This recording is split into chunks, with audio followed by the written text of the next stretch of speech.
ಸಲ ನೀವಿದ್ದೀರಾ ಅಂತ ಕೇಳ್ತಾ ಇದ್ದವರು ಈಗ ನೆಕ್ಸ್ಟ್ ಏನು ಅಂತ ಕೇಳ್ತಾ ಇದ್ದೀರಾ.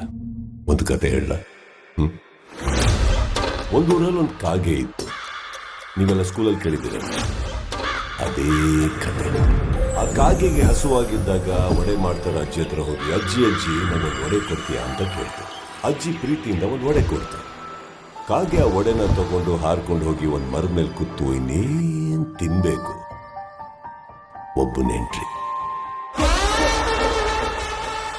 ವಿಲನ್. ಕಾಗೆ ಬಾಯಲಿರೋ ಒಡೆನ ಕಿತ್ಕೊಳ್ಳಕ್ಕೆ ಸ್ಕೆಚ್ ಹಾಕಿದ ನರಿ, ಕಾಕ ನೀನ್ ಕೋಗಿಲೆ ತರ ಹಾಡು ಹಾಡ್ತೀಯ, ನನಗೋಸ್ಕರ ಒಂದು ಹಾಡು ಅಂತ ಹೇಳ್ತೀನಿ. ನಿಮ್ಗೆಲ್ಲ ಗೊತ್ತಿರೋ ಹಾಗೆ ಪಾಪ ಕಾಗೆ ನರಿ ಮಾತು ಕೇಳಕ್ಕೂ ಹಾಡಕ್ ಶುರು ಮಾಡಕ್ಕೂ, ಒಡೆ ಕಾಗೆ ಬಾಯಿಂದ ಕೆಳಗ್ ಬೀಳಕ್ಕೂ, ಏನ್ ಒಡೆ ನರಿ ಬಾಯಿಗೆ ಸೇರ್ಬೇಕು ಅನ್ನೋವಾಗ ನಿಮ್ಗೆಲ್ಲ ಕ್ಲೈಮ್ಯಾಕ್ಸ್ ಗೊತ್ತಿದೆ ಅಂತ ಅನ್ಕೊಂಡ್ರೆ ಓ ಭ್ರಮೆ.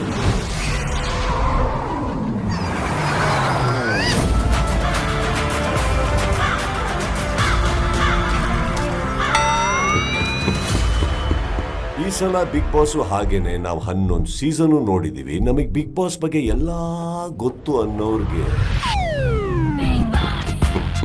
Big Boss grand opening September 28 ಸಂಜೆ 6 ಗಂಟೆಗೆ.